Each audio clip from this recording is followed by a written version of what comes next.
With Anthem news slowing down over the past few weeks, more questions have been popping up concerning some of the long-term things Anthem will be introducing, mainly DLCs and updates, as well as the Endgame or Elder Game, as Bioware has been calling it. With more questions than answers, I wanted to take the time to talk about the stuff that I hope Anthem will get right.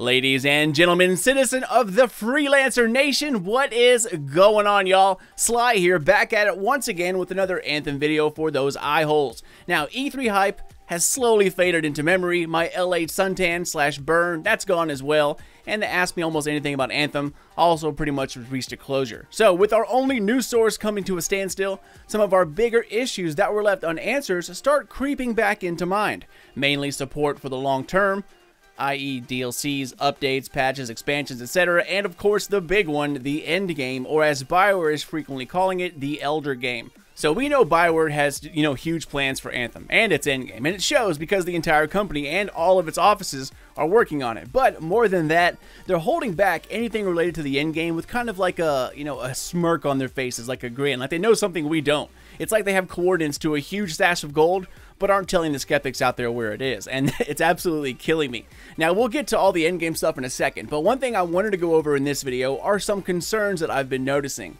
Now, guys, I may not respond to every single comment out there, or every message, at least right away, but always know that I read everything that's sent my way. I have a special app that shows me everything new, every comment that you guys made gets sent to my phone, and I can at least read it. I've noticed a lot of pre-order questions, which, by the way, I made a video about, and it's live as we speak, but also I noticed that some of you are concerned that this game will not truly be a single-player experience. Bioware is basically one of the last bastions of the single-player genre of games, right? I mean, CD Projekt Red, Bethesda, they also fall into that title. But with all of these online-only games flooding the market, it makes these development companies even more so important because I too, I love single-player games. However, Anthem is a different beast than most Bioware fans, including myself, are used to. And I feel your concerns, guys, but no, this will not be a single-player game like you're hoping it will be. While the main story, critical path, campaign, whatever you wish to call it, that will be single-player capable. And just so you know, Anthem was created so that you can play the campaign completely by yourself, but at its heart is multiplayer. So once you get past the campaign, no, the single-player aspect will start to fade. While you can absolutely roam around the world, do side missions as much as you want, the other activities will more than likely require a team of 4. And since there are no NPCs within Anthem, this means you will need to team up with real people. However, one thing I do have trust in is Bioware, one of the remaining few, by the way. Now, they know that the fanbase of Bioware is largely gamers who love the single-player experience, and multiplayer was built with this in mind. Most of the content within Anthem, at least after the critical path, mind you, will require 4 players, things like Strongholds. But there are Strongholds out there that are easy enough to not require a microphone in order to beat it. Mark Dara, along with the Game Informer article interview of John Warner, pretty much said that the mechanics will be clearly labeled and intuitive, and it was made this way so those who don't like multiplayer or having to talk with people, they won't really have to deal with the social aspect of multiplayer. So if you're one of those players who only really look for single-player games, I urge you to give this game a try. The campaign will absolutely be one of those experiences, but in the end game, not so much. However, I believe that they made Anthem with their fan base in mind, and the transition from single player to multiplayer seems to me to be fairly seamless, and it's not really as social as you think it's going to be. So instead of going to battle with NPCs, you now have to use real people instead, but you don't always have to talk with them if you don't want to. I personally used to hate multiplayer games as well, but when you finally break out of that shell and get yourself a little uncomfortable by putting yourself into multiplayer, you realize that it is really a ton of fun, and this is exactly how I created my Destiny clan.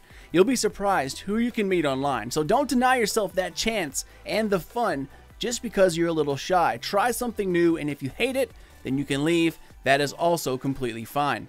So guys, I am really excited that Bioware's created Anthem with their fan bases in mind, and I think that they have something huge planned for the endgame. It gets me even more excited when I think about it. But now let's take a look at the other side of the spectrum. If they created Strongholds so that you don't have to use mics in order to coordinate, what will there be to challenge those who, like me, love things like Destiny raids or Division incursions? Where will our challenges be? Because if you don't have to use a mic to coordinate, then that means it's going to be pretty damn easy. Or it'll end up being a horde mode situation where you just mow everything down as fast as possible. And while that can be fun, and, challenging at the end, it's not really the challenge endgame players are really looking for. Once again, those answers are locked behind smiles, but challenges will be there as well. I wasn't flat out told that super hard endgame content will be included, but I was told that there will be something in Anthem for everyone, even those who love really hard endgame activities. I was told this by a developer. So for those who watched the trailer of the Stronghold at E3 and didn't really see it as much of a challenge, rest assured that I also agree with that statement, but also know that things were tuned way down. One of the developers also told me that the E3 Stronghold was tuned to be an easier experience in order to put on a better show. Also, even those who were given hands-on experiences, they weren't able to see the final half of the boss battle or how you ultimately kill that beast. So there is some kind of surprise to this encounter, something at the end that Bioware doesn't want us to see, at least quite yet. While I still don't think Strongholds will be the equivalent of a raid, I think a few of them will be quite difficult once we get past the campaign, and since there seem to be many of these Strongholds scattered around the different biomes of Anthem, the replayability factor seems to be quite high here, especially if something like modifiers are introduced or different difficulties for each one. I think these Strongholds are, kind of more akin to what strikes are in Destiny or Dungeons in modern MMO games. They require light mechanics, but nothing on the level of a full-blown raid, which is something I think Bioware will be talking about a little later on.